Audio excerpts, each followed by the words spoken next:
ক্লাসে কি দেখাবে রে? মনে হয় প্লেন কেমনে উড়ে। না, মনে হয় পৃথিবীটা কেমনে ঘুরে। বহুল প্রতীক্ষিত মাল্টিমিডিয়া ক্লাসরুম প্রাথমিক শিক্ষাকে আধুনিকায়ন করতে ৮৯২৫টি বিদ্যালয়ে ল্যাপটপ, প্রজেক্টর ও সাউন্ড সিস্টেম সহ ৫৪৩২টি বিদ্যালয়ে মডেম সরবরাহ করেছে সরকার। আমরা এই প্রথম ইন্টারেক্টিভ ডিজিটাল কন্টেন্টের মাধ্যমে ক্লাস নিচ্ছি, শিক্ষার্থীরা খুবই মজা পাচ্ছে।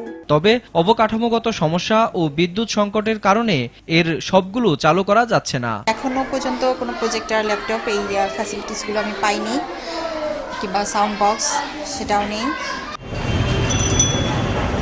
শিশুদের কারিগরি শিক্ষায় দক্ষ করতে সারা দেশে ৯টি কারিগরি প্রশিক্ষণ কেন্দ্র প্রতিষ্ঠা করা হয়েছে। তবে রাজধানীর কাপ্তান বাজারের এই কারিগরি বিদ্যালয়টির মতো বেশিরভাগের অবস্থায় নাজুক। কারিগরি ও সাধারণ শিক্ষার ক্লাস নিতে স্কুলে আছে কেবল ২ জন শিক্ষক, সঙ্গে আছে প্রশিক্ষণ যন্ত্রাংশের সংকটও।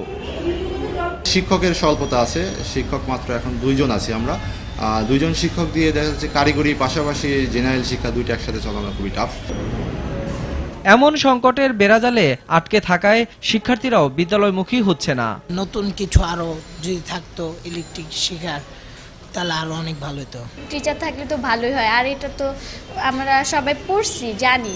অথচ প্রাথমিক শিক্ষাকে আধুনিকায়নের জন্য কারিগরি ও ডিজিটাল পদ্ধতির বিকল্প এমন মত শিক্ষাবিদদের। সারা পৃথিবীতে যে উন্নত শিক্ষা সেগুলো অনুসরণ করা খুব সহজ হয়ে গেছে।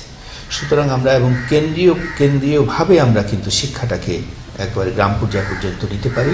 আমাদের সেই ইন্টারনেট, আমাদের সেই ডিজিটাইজ ব্যবস্থা, সেগুলোর মধ্য দিয়ে ৫০৭টা মডেল স্কুলে আমরা মাল্টিমিডিয়ার এতে নিয়ে গেছি। এছাড়াও আমরা অন্যান্য স্কুলে নিয়ে গেছি।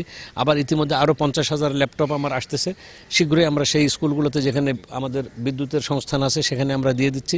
বিদ্যুৎ যেখানে নাই সেখানে আমরা সোলার পাওয়ারের মাধ্যমে সেটার আওতায় আনার চেষ্টা করতেছি। প্রযুক্তি ব্যবহারের মাধ্যমে শিক্ষার্থীদের আধুনিক শিক্ষা দিতে শিক্ষকদের প্রশিক্ষণ দেয়া জরুরি বলেও মনে করেন তারা।